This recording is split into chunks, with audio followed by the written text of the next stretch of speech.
coming up. Child abuse survivor Dr. Michael Irving creates a masterpiece to represent survival and hope. Child abuse is a tragedy for those who go through the abuse, and then it's a tragedy for those who have to live with it. You know, the survivor suffers in so many ways, and you have half a life and half a family and half a marriage after being abused, and there's a lot of pieces to put back together.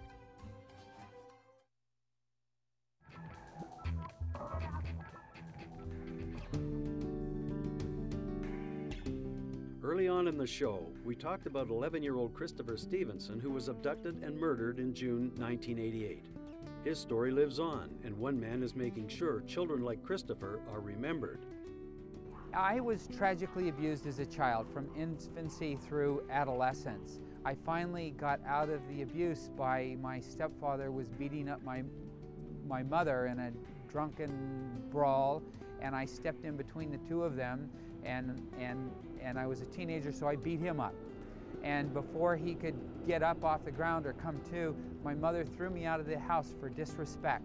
And fortunately, even though it was a rejection, it was a breaking of the cycle of violence.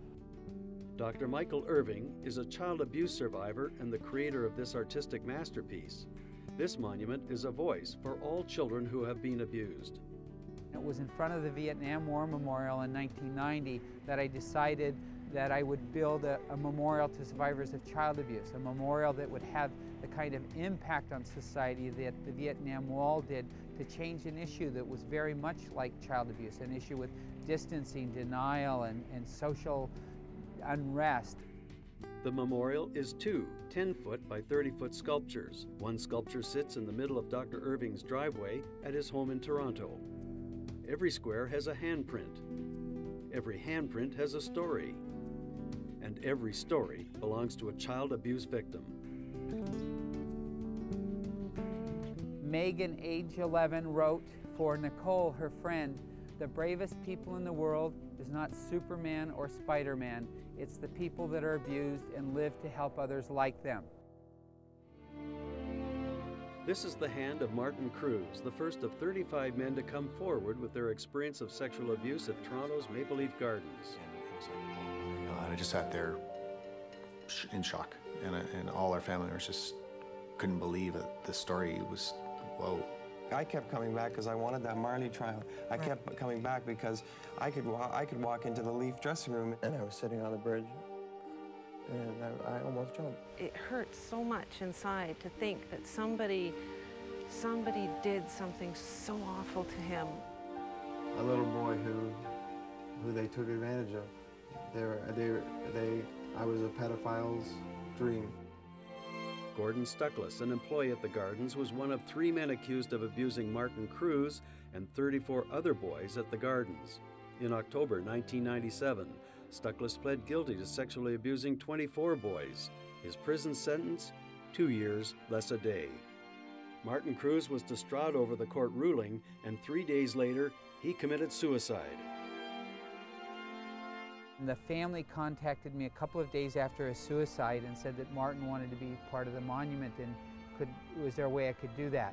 So I went to the funeral home with his 2 brothers, and we actually made a cast of his hand right in the casket. And they say it, was one of the most powerful experiences of their life.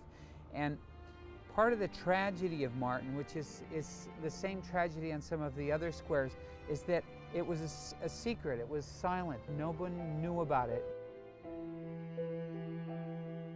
Child abuse is a tragedy for those who go through the abuse, and then it's a tragedy for those who have to live with it. You know, the survivor suffers in so many ways, and you have half a life and half a family and half a marriage after being abused, and there's a lot of pieces to put back together.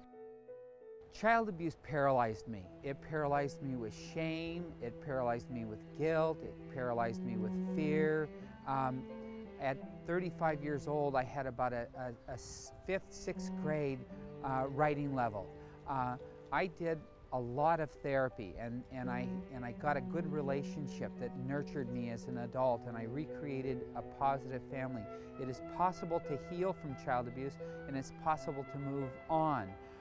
I went from being paralyzed with speaking, I was paralyzed with writing, to being able to do a 1,000-page doctorate, earning a master's degree and a doctorate, and writing books and publishing in psychology journals, exhibiting art internationally and selling. And I've got a wonderful life, and it's possible to have a wonderful life after abuse, but it is a lot of work. It doesn't come easy.